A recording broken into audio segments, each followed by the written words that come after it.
fountain grows quieter as I walk away from it.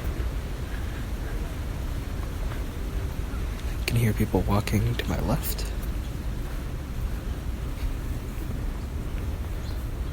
I can hear the traffic in Westwood to my left, coming from a distant street.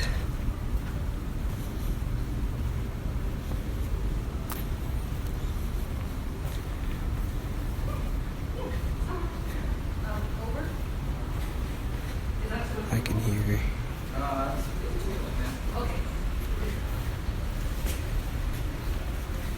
the echo of the fountain in the main hall that I'm walking through.